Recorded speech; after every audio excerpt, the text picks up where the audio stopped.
नमस्कार, स्वागत है आपका कैपिटल टीवी उत्तर प्रदेश में। साल 2022 में होने वाले विधानसभा चुनावों को देखते हुए बीजेपी पूरे दमखम के साथ चुनावी मैदान में उतरने वाली है। विधानसभा चुनावों को लेकर बीजेपी अभी से सभी जातिगत समीकरणों को साधने में लगी हुई है। खास तौर पर बीजेपी के निशाने पर पश्चिमी यूपी है।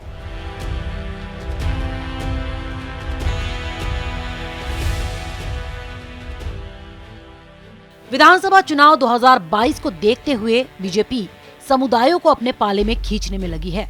पश्चिमी यूपी के अलीगढ़ में राजा महेंद्र प्रताप सिंह राज्य विश्वविद्यालय का शिलान्यास कर जाट समुदाय को साधने के बाद अब बीजेपी गुर्जर समुदाय पर नजर बनाए हुए है।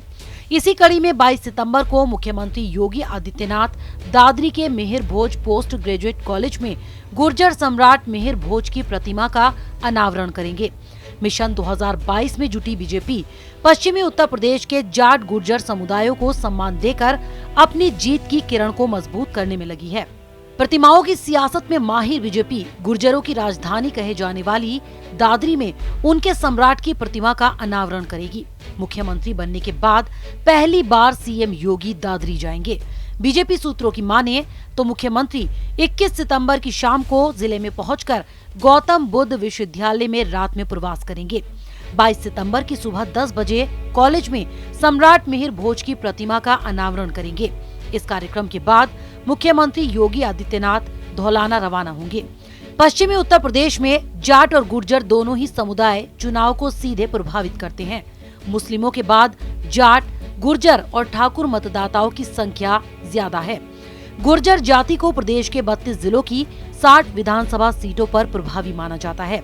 बीजेपी की बेचैनी इस वोट बैंक को साधने की है। लोकसभा के 2014 और 2019 के चुनाव में पार्टी को गुर्जरों का साथ मिला था। बीजेपी दावा करती है कि 2017 विधानसभा चुनाव में भी गुर्जर पार्टी के साथ थे।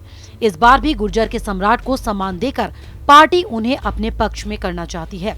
गुर्जर समुदायों को साधने के लिए बीजेपी ने अभी हाल ही में पंचायत चुनाव में जमकर टिकट बांटे थे और पश्चिमी उत्तर प्रदेश की ज्यादातर सीटों पर गुर्जरों को ही जिला पंचायत का अध्यक्ष बनाया था। वहीं बात संगठन की करें तो बीजेपी ने अभी हाल ही में घोषित अपने संगठनों में भी गुर्जर नेताओं को खास तरजीह दी थी।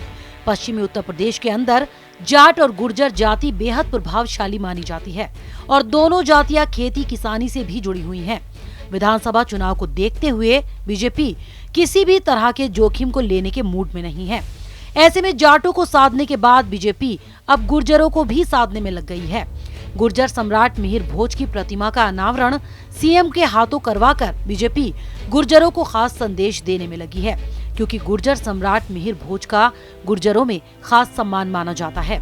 गुर्जर सम्राट मिहिर भोज को गुर्जर प्रतिहार वंश का सबसे ज्यादा प्रतापी एवं महान शासक माना जाता है। कहा जाता है कि उन्होंने 50 सालों तक शासन किया। भोज प्रथम ने 836 ईस्वी के लगभग कन्नौज को अपनी राजधानी बनाया, जो आगामी 100 सालों तक प्रतिहारों की राजधानी बनी रही। आज के मुल्तान से पश्चिम बंगाल में गुर्जरपुर तक और कश्मीर से कर्नाटक तक मिहिर भोज के साम्राज्य को तत्कालीन समय में गुर्जर देश के नाम से जाना जाता था। पश्चिमी यूपी में फिलहाल किसान आंदोलन अपने चरम पर है। विपक्षी पार्टियां लगातार भूमिका बनाने में लगी हुई हैं कि किसान बीजेपी से नाराज है, लेकिन बीजेपी भी विपक्ष के नहले पर दहला फेंकने की तैयारी में है। इस खबर में फिलहाल इतना ही। बने रहिए कैपिटल टीवी उत्तर प्रदेश के साथ। जय हिंद। अगर आपको हमारा वीडियो पसंद आया हो तो इसे लाइक करें, हमारे channel capital TV Uttar Pradesh को सब्सक्राइब करें और हाँ, बेल आइकन दबाना ना भूलें, ताकि आप तक हमारे वीडियो की नोटिफिकेशन पहुंचती रहे। आप अपना सुझाव हमें कमेंट बॉक्स में दे सकते हैं। हमारे साथ जुड़ने के लिए शुक्रिया।